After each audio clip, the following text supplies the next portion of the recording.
Halo guys, Assalamualaikum warahmatullahi wabarakatuh. Welcome back to my channel, Widi Sasnita. Jadi, di video kali ini aku akan bahas semua pertanyaan-pertanyaan yang masuk ke aku seputar proses ke Jepang. Jadi, ikutin terus ya.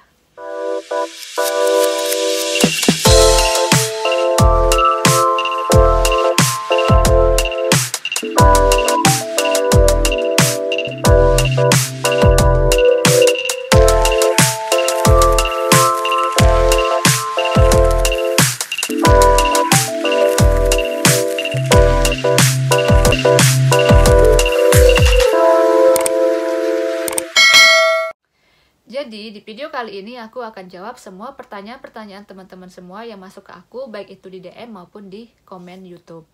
Nah, berhubung pertanyaan-pertanyaannya ada banyak, mungkin nggak semuanya bisa aku jawab. Mungkin nanti bakal ada part 2-nya. Dan untuk pertanyaan-pertanyaan yang hampir sama atau mendekati, itu tidak akan aku ulang. Oke, sekarang langsung saja ke pertanyaan-pertanyaan yang sering muncul ke aku. Pertanyaan yang pertama. Kak, kerja di Jepang ikut program pemerintah atau LPK ya? Untuk bekerja di perusahaannya, apakah kita yang memilih atau bagaimana, Kak? Sukses selalu ya, Kak. Oke, pertanyaan yang pertama. Ikut program pemerintah atau LPK. Jadi, aku itu ikut program J2J Jepang melalui BNP2 TKI. Jadi, ini merupakan program antara pemerintah Indonesia dengan pemerintah Jepang dalam rangka pengiriman perawat Indonesia ke Jepang. Dan aku waktu itu jalur mandiri, jadi aku tidak melalui LPK. Lalu pertanyaan berikutnya, untuk bekerja di perusahaannya, apakah kita yang memilih atau bagaimana, Kak? Nah, untuk bekerja di perusahaannya itu ada sistem matching. Setelah ada proses tes, setelah tes tertulis itu ada proses matching. Nah, di proses matching itu kita memilih perusahaan. Kita memilih perusahaan dan perusahaan itu juga harus memilih kita, jadi matching. Kita memilih mereka, mereka memilih kita, makanya matching. Kalau kita milih mereka tapi mereka tidak milih kita, ya kita nggak lulus, seperti itu. Lalu pertanyaan kedua, visa apa, Kak? Untuk program J2J Jepang ini, visanya visa Tokute Katsudo. Ini tertulis di Zaryokado atau KTP warga asing. Ini tertulis di sini Tokute Katsudo. Oke, pertanyaan selanjutnya. Kak, maaf saya sekarang sudah semester 3. Nah, saya sudah punya inisiatif ingin kerja di Jepang. Pertanyaannya, saya cara melamar kerja di mana? Melamar kerja ke Jepang di mana? Apakah bahasa juga harus saya pelajari sekarang atau nanti dapat bimbel pas mau kerja di sana? Oke, pertanyaan yang pertama ya, pertanyaan cara melamar kerja di mana. Nah, untuk melamarnya di mana, itu aku melamarnya di website BNP2 TKI secara online. Untuk link website BNP2 TKI nanti aku akan cantumkan di deskripsi. Kalian bisa lihat di deskripsi ya nanti. Kemudian, apakah bahasa juga harus saya pelajari sekarang atau nanti dapat bimbel pas mau kerja ke sana?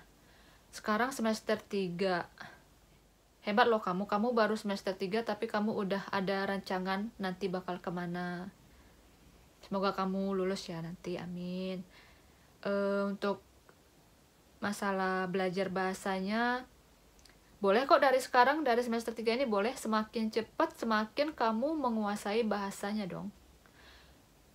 Kalau aku dulu nggak secepat kayak kamu. Aku semester berapa ya? Semester berapa gitu, semester pertengahan baru aku ada niatan buat ke Jepang. Nah, untuk belajarnya dulu, kalau aku setelah lulus kuliah baru aku belajar. Tapi semakin cepat semakin baik, jadi bisa lebih menguasai. Seperti itu. Oke, pertanyaan selanjutnya.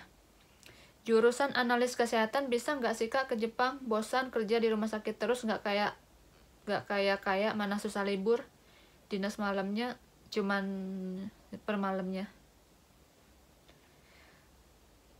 Untuk pertanyaan ini udah aku jawab di video sebelumnya. Aku pernah bahas video tentang jurusan selain keperawatan, apakah bisa bekerja ke Jepang. Aku sudah bahas itu, kalian bisa lihat di sana. Linknya ada di atas ya. Oke, pertanyaan selanjutnya. Di prefektur mana, Kak? Aku di Tokyo. Alhamdulillah dapatnya di kota di Tokyo. Kak, daftarnya di mana dan berangkat ke sana butuh biaya berapa, Kak? Aku daftarnya, lagi-lagi aku jelasin, aku daftarnya melalui website BNP 2 TKI secara online. Dan untuk butuh biaya berapa? Berhubung aku jalur mandiri, tidak melalui LPK, jadi tidak terlalu banyak biaya yang aku butuhkan. Biayanya ya paling untuk tes keperawatan, tes psikologi, dan yang paling gede itu buat tes kesehatan. Itu biaya-biaya yang aku butuhkan. Terus lagi untuk biaya, karena aku waktu itu kan aku di Bengkulu. Nah, di Bengkulu waktu itu nggak ada kantor BNP 2 TKI. Jadi waktu itu aku harus keluar kota untuk verifikasi data. Nah, disitulah aku butuh biaya. Jadi begitu. Kalau ikut LPK lebih praktis, tapi ya itu biayanya mungkin sampai 20-an juta ke atas mungkin. Nah, berhubung aku mandiri jadi nggak terlalu banyak. Seperti itu. Pertanyaan selanjutnya. Untuk perawat lansia di sana boleh nggak Kak cowok atau harus cewek? Insya Allah mau ke sana masih dalam tahap pendidikan, Kak. Boleh semua sayang, mau cewek, mau cowok, itu boleh. Soalnya banyak loh. Cewek, cowok bisa semuanya pokoknya. Pertanyaan selanjutnya. Kak, ke Jepang lewat LPK apa? Tadi sudah aku jawab. Aku jalur mandiri, tidak melalui LPK. Ada masa kontraknya nggak, Kak? Ya, ada masa kontraknya.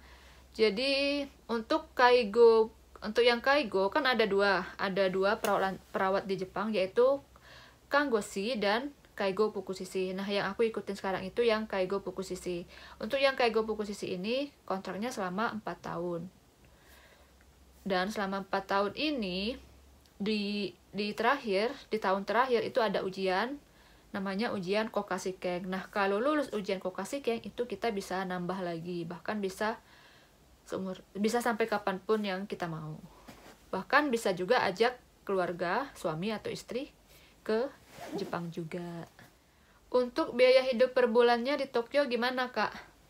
Nah, untuk biaya hidup per bulan aku udah bahas di video sebelumnya. Itu ada di linknya, ada, bisa kalian lihat di atas sini. Cek ya video aku yang itu mengenai biaya hidup di Jepang. Selanjutnya, pertanyaan selanjutnya.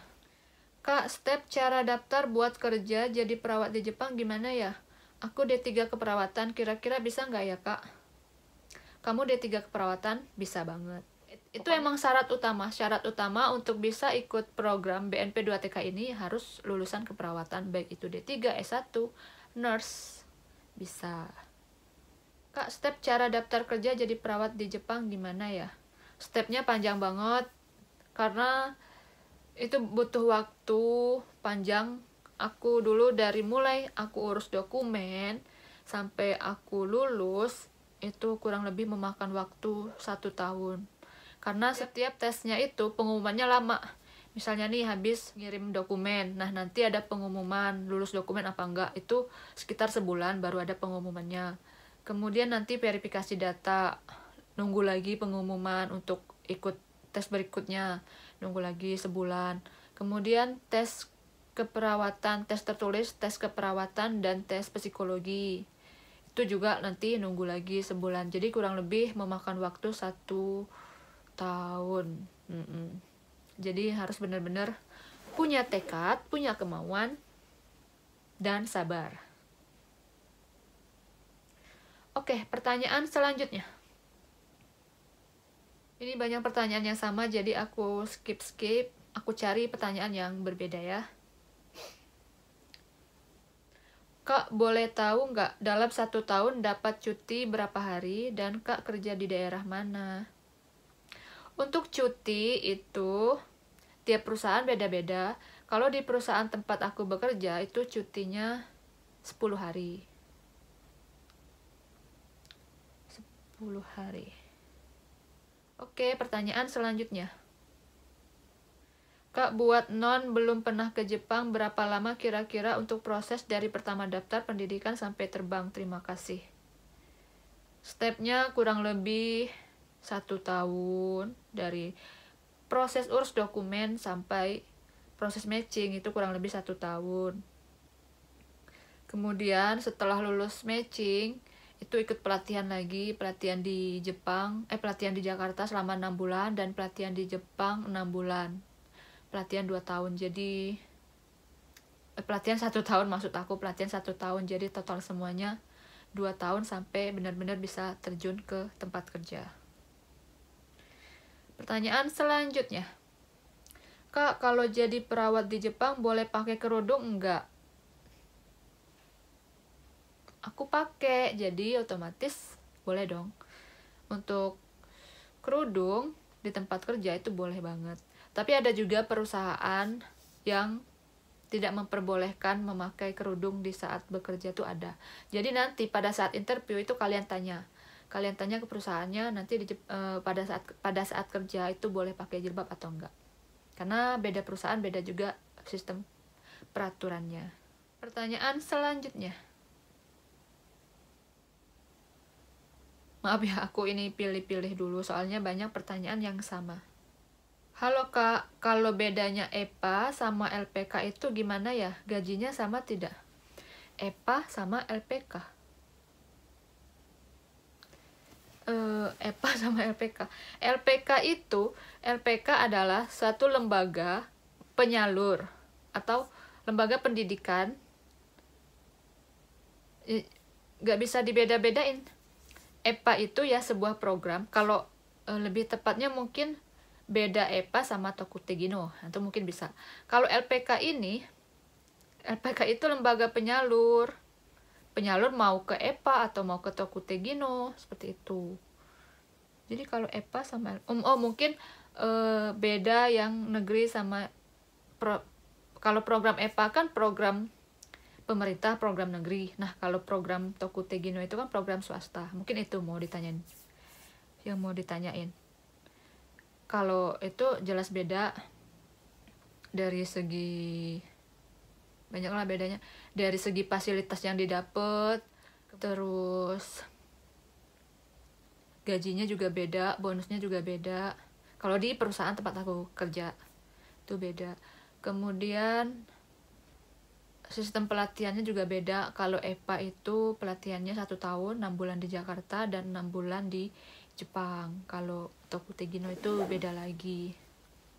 Oke, pertanyaan selanjutnya. Kak, pas kakak awal ke Jepang kan belum digaji tuh. Itu kita bawa uang sendiri ya?